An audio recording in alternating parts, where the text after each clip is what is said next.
Okay. This pod always had to start with the sound of Yeah, naturally, that's the way it would be. Hi, listener or viewer, whichever it is of the two. There isn't a third option. This is the No Off Days podcast where Louis Zatzman and myself get together the day after the Raptors playoff game, after the pieces have been written, the second watch has been done, and hopefully find some things that are new to us or just maybe more ironclad from our, I guess, analysis prior. Louis, 03, not looking great. I'm leaning back now. The first two, I was leaning forward. I was like, hey, yeah, I'm really into it. Now I'm leaning back. How are you feeling? you're getting in the spirit of Passover, of Pesach. That's Yes. going to be for a small segment of viewers, that joke. I'm feeling pretty frustrated. It seemed like everything went right. They had their game. You know, their game plan worked. But they didn't win. What else can you do? Defend the inbounds better. I kind of want to start there. So the Okay. inbounds. If you're somebody on Twitter, I will say there are visual aids for this. I was on a Spaces on Twitter last night with James Boo. Just he was cooking pork shoulder, or at least that's the premise of it. And so I wanted to talk to him about how he cooks pork shoulder, but he ended up asking me about the Raptors, and I ended up explaining it. But today, a couple of the Twitter scouts were out there breaking down how the Raptors messed up. And so largely the big deal is that Fred is guarding Danny. Nick Nurse starts screaming at him. He says, go back and you're roamer. So he goes behind the stack. Gary Trent Jr., I don't know if it's his mistake. I don't know if it's somebody else's, but everybody else had a man they were guarding. Gary Trent Jr. was in a position to help or hedge switch, whatever, on Joel Embiid coming off of the Tobias Harris screen. He floated out to the middle of the floor and defended nobody for the possession. Was that his mix-up? Was that somebody else's? I can't be sure, but that was the case. Precious didn't have support. Fred was, sitting in the paint. He comes up, Precious is late, Embiid hits that three. I'm curious what you think of that play. Look, an easier shot than it should have been. Embiid had a hitch in the jumper because Fred seemed to take him a little bit by surprise. It's not like it was undefended. You know, Fred had as good as a challenge as you're going to get for a broken, like for a non-defended shot, you know? And Embiid hits a crazy three. I don't know, man. I think Joel Embiid was so magical that the night was going to be his. You know, the community scene when Ken Jeong is he's taken over Greendale, spoilers, and he's dressed in his, North Korean dictator garb, and he's singing Chang eats the sun and drinks the moon. That was Joel Embiid drank the sun and ate the moon last night. Chang eats the sun and drinks the sky, and we all go Yeah, with drinks the him sky. when we die. That's right. Yeah, Embiid he did drank it. the sun. Yeah. Well, that was kind of my thoughts. Obviously, the Raptors could have defended it better. We've hammered that down. But defensively, the Raptors, I think, hit every single point that they wanted to. They got the whistle that they wanted. They got the turnovers that they wanted. They moved Embiid away from the low block and into the middle of the floor where, A, he's farther from the basket. B, it's easier to send help because of the limitations of the other 76ers players. And C, he has to take more jumpers. And it's just incredible. And this was the point I made on the reaction podcast, is that this is all-timer stuff. Yep. This is obviously, we'll get to what the Raptors could have done better on the other end, because they left points on the board on offense for sure. And had they just been a little bit better there, it's 2-1. But the fact that Embiid took that whole game plan, and the Raptors also did what we wanted them to do regarding Maxey as well, and significantly changed the way that he played too. And Embiid took that and took all he only makes free throws, he only does this, he only does that, he has to flop, he has to do everything.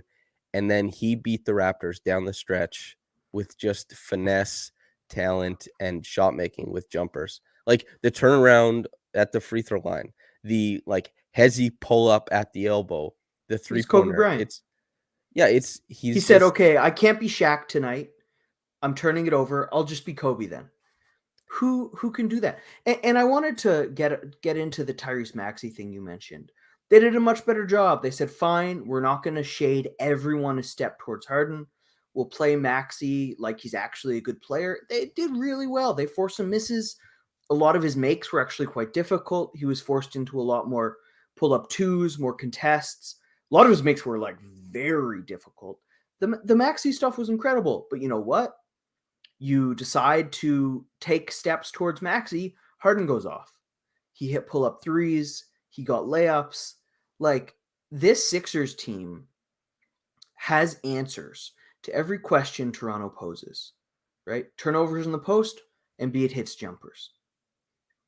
Take away Maxey, Harden hits layups. And Nick Nurse and the coaching staff have had, I think, reasonable approaches, which you and I actually,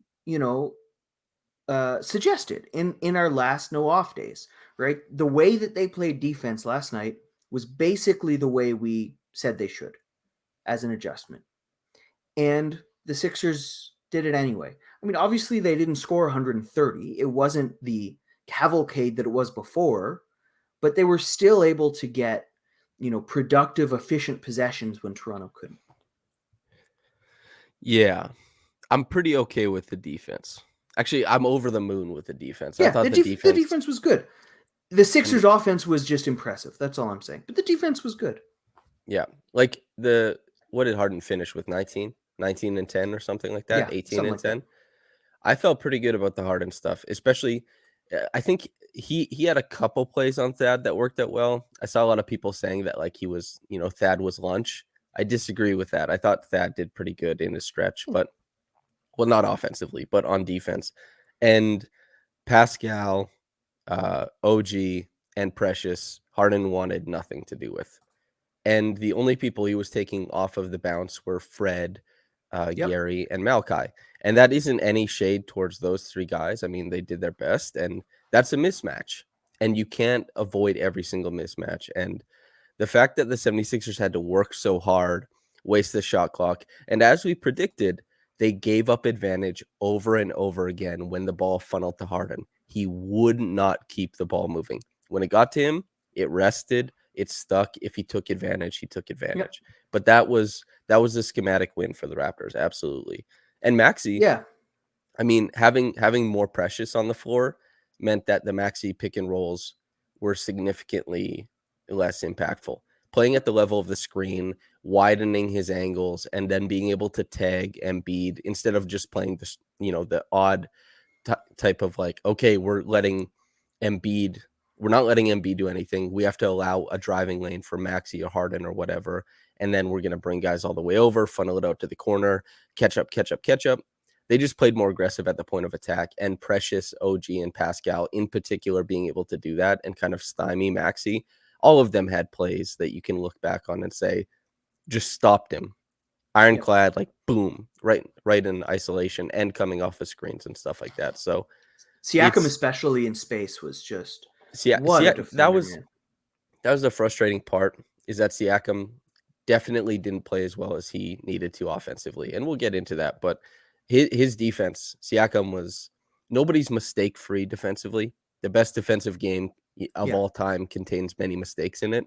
Yep. But Pascal was the guy we saw late against Miami. It was the guy we saw late against the Lakers. It was the problem solver, the incredible defender, except he did it for like, I guess he played 45, 46, or he played, 48 minutes in this game, almost 49. Yep. So, yeah, he was tremendous defensively. OG, Precious, all of them. But offensively is where things obviously didn't work. I wonder if you have any thoughts on that.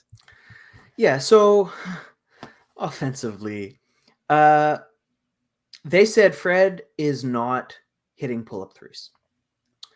So we are going to get Gary running around screens on or off ball, something to pull Embiid out of the paint. Embiid, again, this is the drinking the sky component. I've just decided the sun is Embiid's offense, the sky is his defense. He's just walled off the rim to such an extent that they needed to pull him out, and they said Fred can't do that right now. My piece for 538 just went up about half an hour ago. The Sixers have switched Embiid onto Fred VanVleet in pick and roll 17 times. Fred VanVleet has shot 0 times against that switch. That's supposed to be food for the Raptors offense. Fred's knee is such that it's just not. He can't blow past him. He can't finish. His shot is crooked when he's shooting off the pull-up. I don't blame Fred. It's just how the injury is taking a toll on him right now.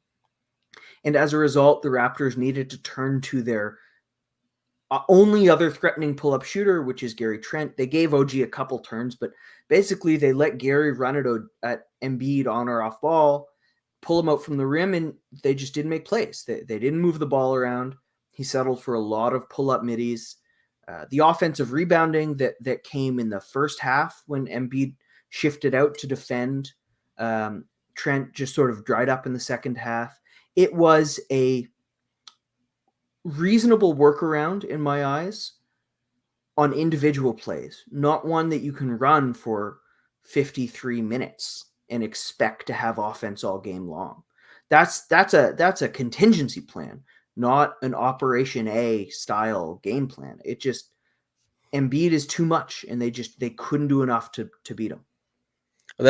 So we have Fred, which has been the case for many games. Like post All-Star break, this is what it is. The statistics, like you said, he wasn't making pull-up threes. He wasn't making catch and shoot threes either. Yep. And that meant that the Raptors were flummoxed by his zone defense because they were very aggressive, catching up and funneling the likes of Gary and OG off the line. And if they didn't, they both finished 4 of 9 from 3 last night. They made enough shots, especially off the catch. And Fred got up 10 3-pointers. He made 2 of them. He missed some good looks, honestly. And that funnels to Fred, the spacing not being respected as much. This was an adjustment on the 76ers part because the first 2 games they respected the spacing. Yep. They really did. This game 3, they decided that was one of their adjustments. They're not going to play Fred the same way. And it definitely hurt because putting Fred in like that prove-em state, in that prove-em situation with his knee, like he needs to get it looked after in the summer. He's going to come back. He'll be good. You just got to believe that. And on his merit, on his health, Fred, just like what an accomplishment this season. But that game and basically the series has just been an exercise in futility of him trying to run an offense. And that extends then to Siakam, who, without the support of the shooting, with Embiid largely leaving his man to occupy driving lanes and to always hang around where Siakam would then be existing, I'm curious what you think about Siakam's failures, because there are objective failures that he had. I wouldn't disagree with that. I just disagreed with the framing of how I saw some of them. Like Pascal in this game, you're an all NBA player. You are somebody who has been great at responding to how defenses play you and also pushing past some of those schemes. But as we've discussed, drinking the sun, eating the sky, Joel Embiid, when engaged, he talked about this after the game. He thinks he's become underrated defensively. We talked about this on No Off Days. The 2019 championship team, they couldn't score against Embiid. Yep. And Embiid locked down the paint in the second half. Pascal's adjustment, I didn't think was that he was going to be blowing by guys in isolation, because while it was him on his own, the 76ers are guarding him in a team concept. Pascal needed to hit jump shots and didn't hit a single one. And that was definitely his failure. He did create some looks for his teammates, but not at the level that he needed to. The handle wasn't where it needed to be, and the jumper wasn't where it needed to be. It was just the degradation of his game mixed with a 76ers, defense that even with OG popping off, even with Gary having a good game, they would not relent. They didn't want to even though Pascal was struggling, they didn't want to give him the space. And in lieu of that, he missed jump shots, every single one. tough. Pascal talked during the year about how when his back is to the basket, which is how he loves to operate, he isn't looking at his primary defender. He's looking at the second line of defense. It just so happens when that second line of defense is Joel Embiid, that changes the choices you make. That causes hesitation in your handle, right? That causes your burst to the rim to turn into, instead of straight up, wrap around under the rim and sort of sling out that wraparound pass to the weak side. That changes not only the choices you make as a finisher, it changes the choices you make setting up the finish. And you saw, okay, Embiid didn't burst past Tobias Harris. Sure, his handle was just not where it needed to be by any means. But a lot of that, he was just looking ahead and saying, well, what happens if I beat this guy? Like, what success am I going to have? And so he doubted himself, I think, being able to beat Embiid as the helper. And so he ended up taking step back jumpers over and over and over. And he shot those in the low 40% during the season, which is fine, which is, a good percentage as a counter.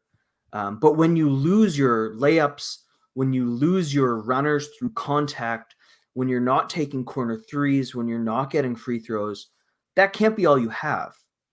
That can't be an offense. That's the least sustainable option.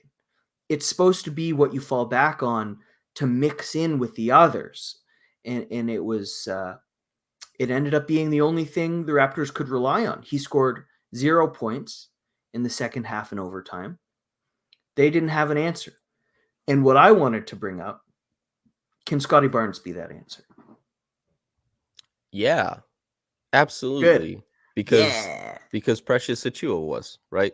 Yeah. And like we have to, at the back end of this podcast, just give some time to OG and Precious, but we're not hitting the tight 15 today, baby. No. But that's kind of like what I mean is that you cannot. Pascal needed to be better, but I don't want to ignore that even during his struggles, the 76ers game plan would not move. It would still stop him. Yeah, it would still stop him. And so he doesn't have the benefit, and because it's Pascal needed to hit jumpers, absolutely. Pascal needed to do all this stuff, absolutely. Especially on that short roll where he didn't go for the leaner. He went straight into like a rock steady pull-up jumper. That isn't how he attacks in the short roll, and he's just going against what he typically does to find success. You can see that his whole approach changed, and that's caused by the defense and stuff like that. But he didn't have the benefit of operating in space like a lot of players do.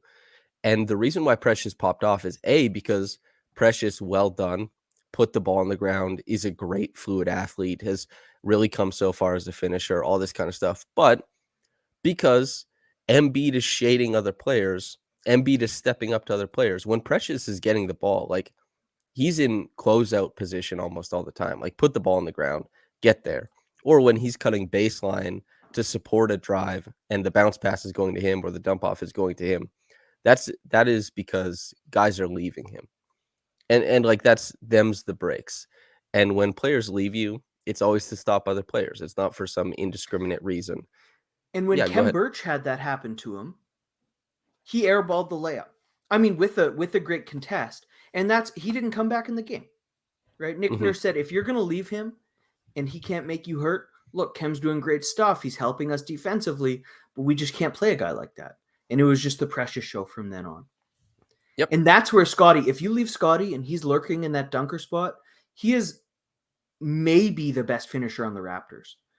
I mean, OG and Pascal have a claim to that, but Scotty is just going to ram it on your head. And that's where he helps Pascal most. Yeah, that's supporting these drives like he did in game one. Because that was how the Raptors succeeded in the half court a lot of the time. The Raptors had good half court offense by the numbers in games 1 and 2. Yeah. And game 2 was because they're still getting the passive benefits of Fred, that shooting, and OG still doing his thing. But yeah, it's Pascal, the shot making just wasn't there. And when teams overload, other people need to step up. Gary definitely did. And like Yeah. Gary couldn't take over the game at the end. He found the same limitations that other players did when he tried to But isolate.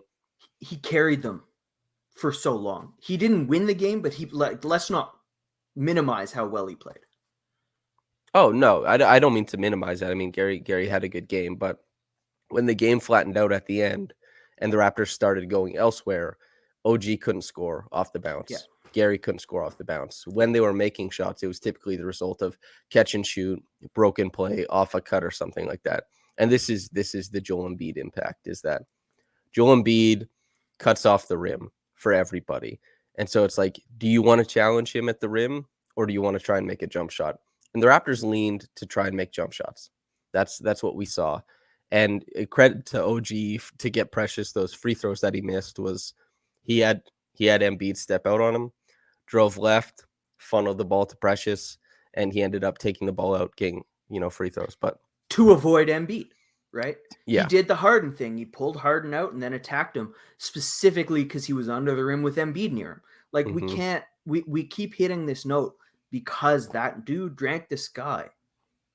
Yeah.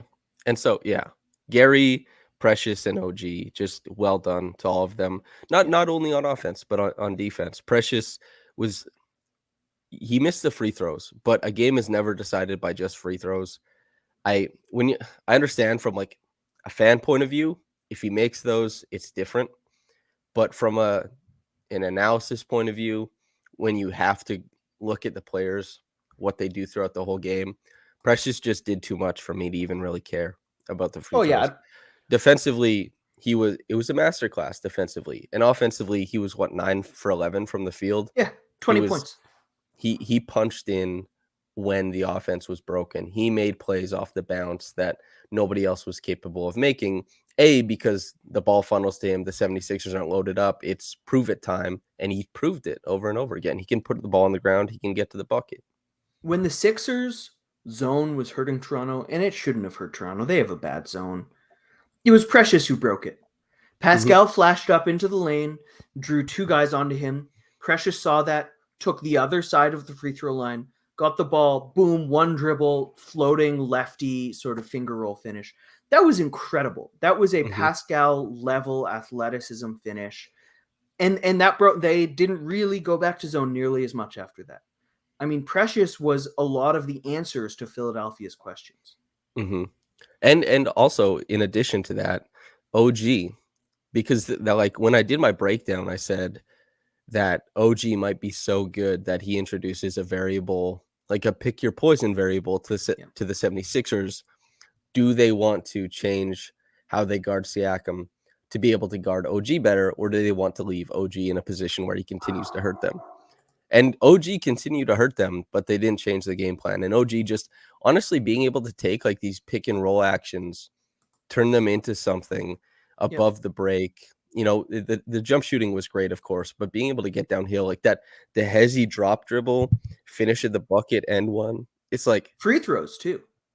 Yeah, it's just really, really impressive stuff. And then Gary, cool as you like, saving some possessions, 18-foot jumper, hitting the catch and shoot threes. And like at big points too, right? Like they get the turnover, they're running out in transition, you're trying to spot the shooter, and the ball funnels to Gary and it's a bucket. You know what I mean?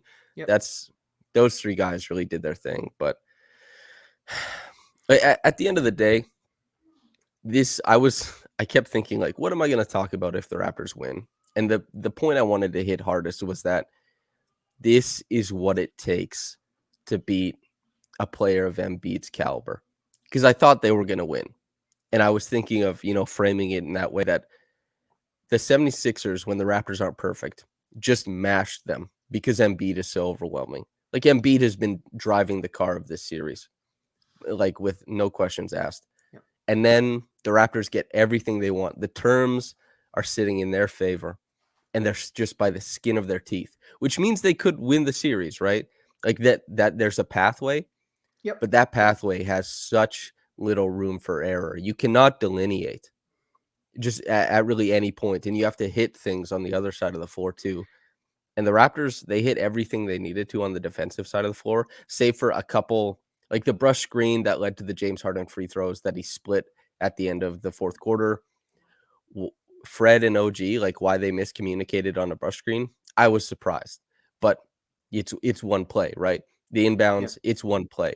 Over the course of the game, they played this sterling, perfect defense, and it's not just because that's Embiid. It's you have to stop him, but you also have to score over him.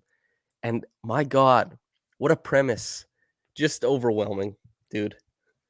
So this is when you asked in the very beginning, and I said, this is what it looks like when the Raptors succeed, right? We've talked so much about what went right for them. Pascal and Fred were taken out of the game. Okay, they have other options. They have other answers. Defensively, they did exactly what they meant to do.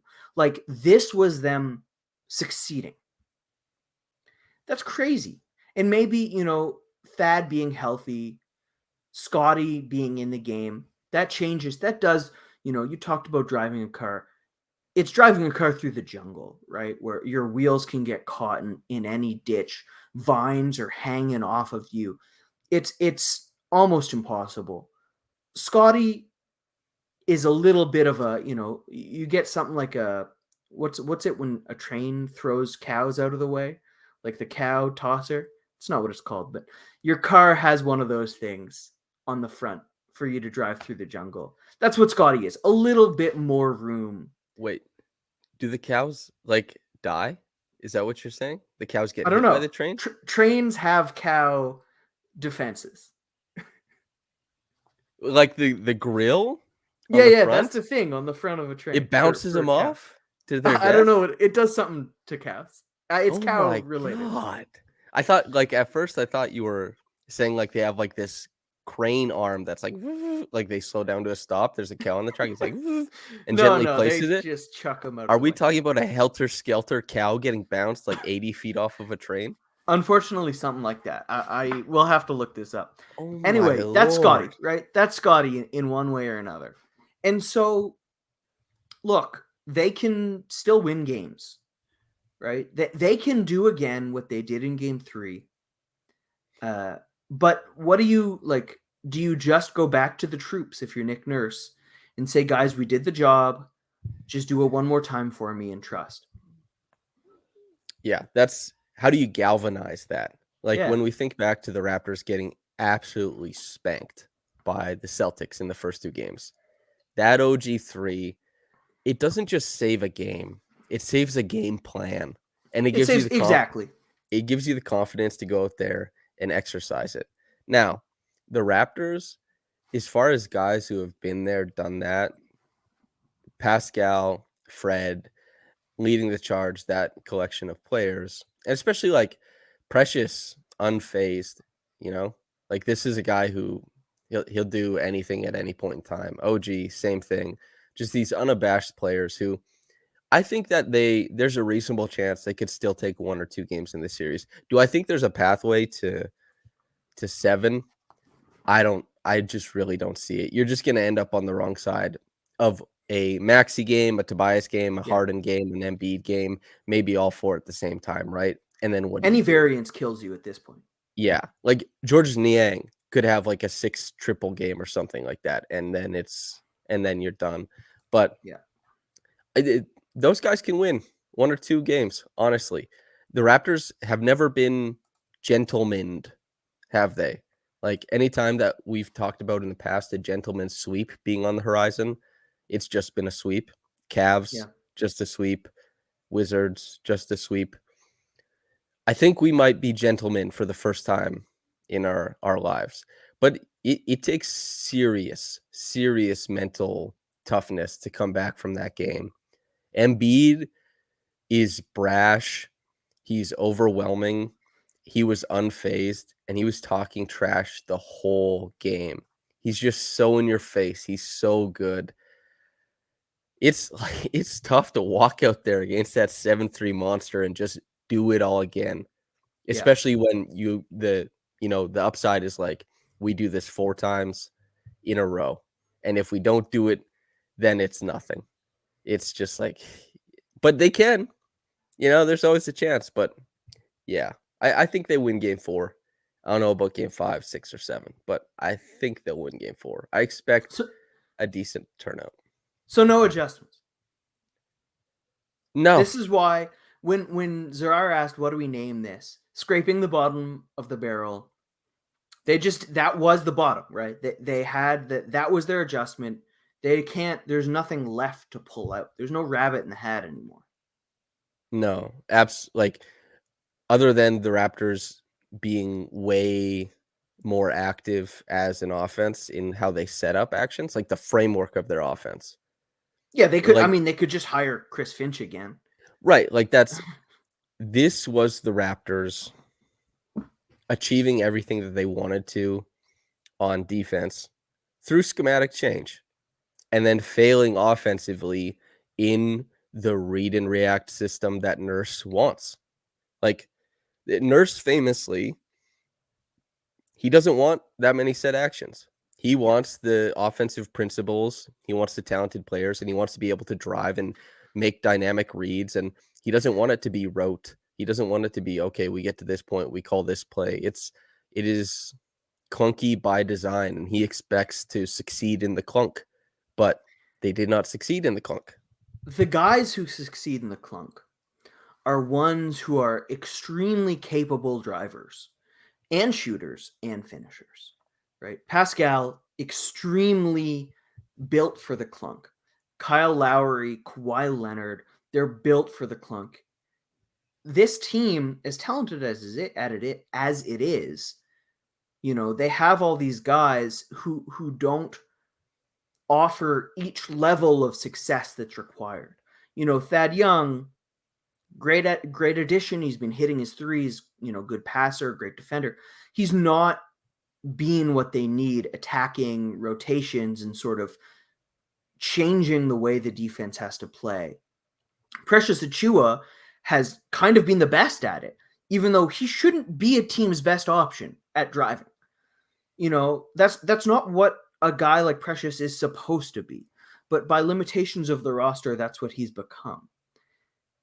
And that's what I said after game 3.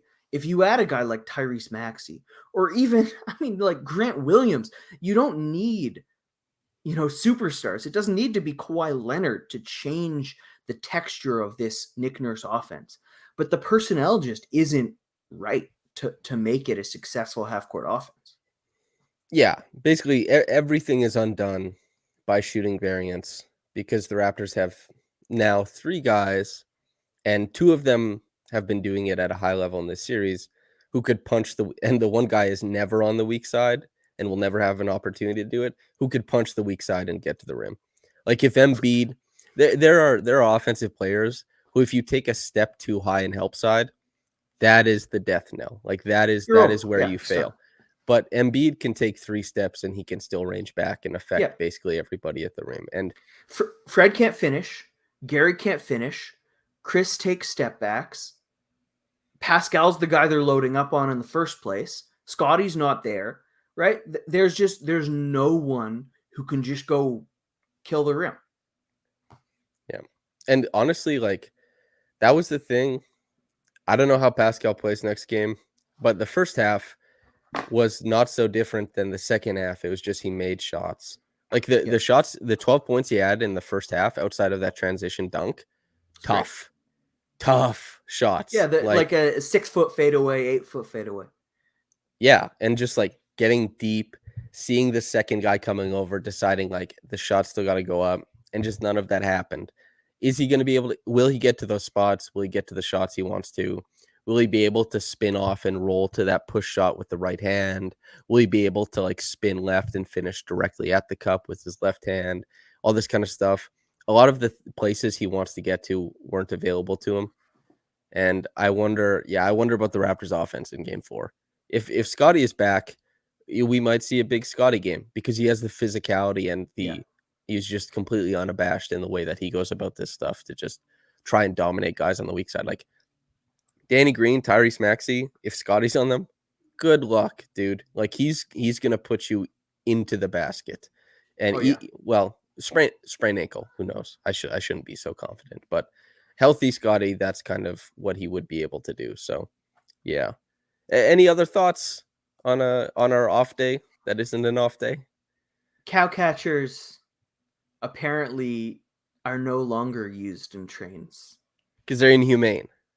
I think they do kill the cows, yeah.